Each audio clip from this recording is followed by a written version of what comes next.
Thank you, Mr. Speaker.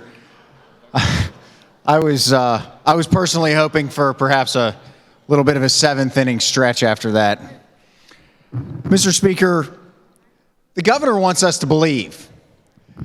The governor wanted us to believe in March that $4.7 billion was what was necessary to fix all the problems in the state of Pennsylvania. Mr. Speaker, just a few weeks ago, the governor wanted us to believe that $3.2 billion is what was necessary to fix the budget problems and the things that are affecting the people of Pennsylvania. And Mr. Speaker, now the governor wants us to believe that $1.4 billion is what will fix the problems that we have fiscally in our state.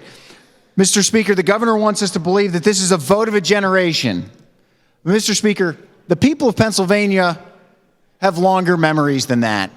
The people of Pennsylvania were told this in 1992 when the personal income tax was increased, that this was the vote of a generation. This would fix all of our budgetary problems. And Mr. Speaker, in 2001, a broad-based cigarette tax increase was passed on to the people of Pennsylvania, and that was to fix all of the budgetary problems. And Mr. Speaker, in 2003, the people of Pennsylvania were told that this is a one-time, once-in-a-generation opportunity to fix the revenue problems in our state, and the personal income tax was increased in 2003. And Mr. Speaker, just 1 year later, the people of Pennsylvania were told that if we just had slot gaming in the state of Pennsylvania, that all of our budgetary problems would be solved. And Mr. Speaker, just a few years later in 2009, the people of Pennsylvania were told just one more time, just once more, with table games, we will fix the budgetary problems in our state. And Mr. Speaker, we sit here today with personal income tax increase after personal income tax increase, with cigarette tax increases, with gaming. And we're told just this one time, if we tax the natural gas industry, if we increase your personal income taxes, we're told that this is the tough vote. This is the tough vote that will fix our budgetary problems. Well, Mr. Speaker, these tough votes do one thing. They prop up the spending establishment, and they hurt the little guy. Mr. Speaker, we heard today that for the average Pennsylvanian, this would result in a $4 per paycheck difference, and we're supposed to dismiss that as inconsequential.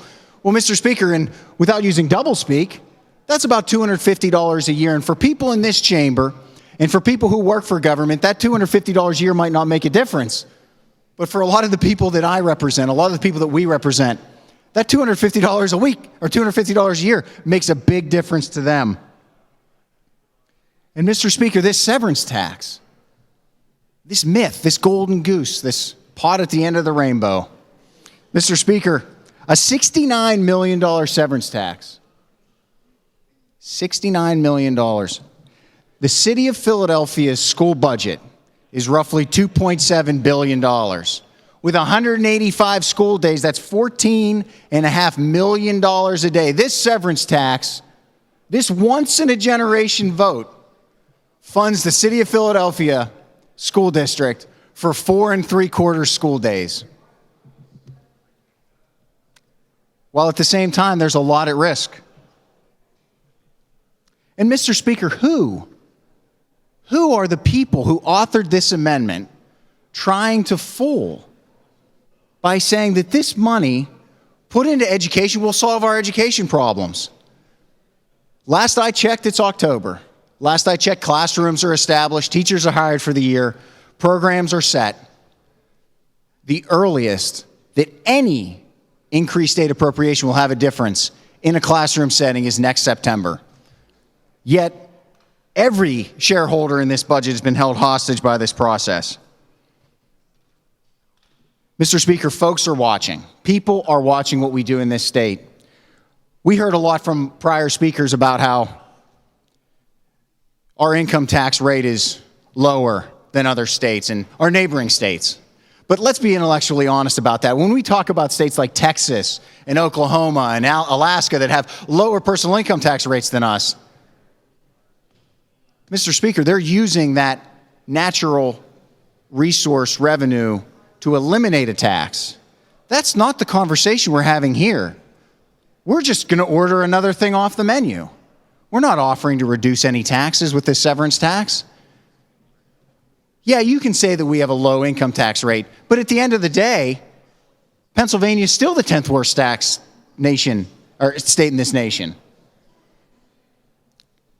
Folks are watching. Governors from other states. The governor from Florida, on one of his first acts in office this year, publicly came to the state of Pennsylvania. Why?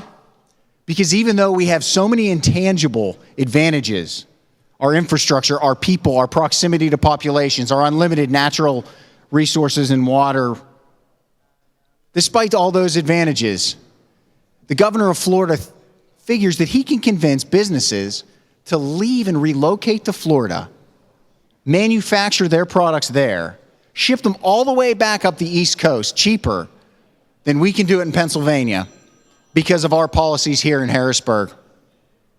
And Mr. Speaker, Amendment A03468 simply exacerbates that problem. It makes it worse. Stand with the people of Pennsylvania. Let's be on a race to the top, not on a race to the bottom. I ask for a no vote. Thank you.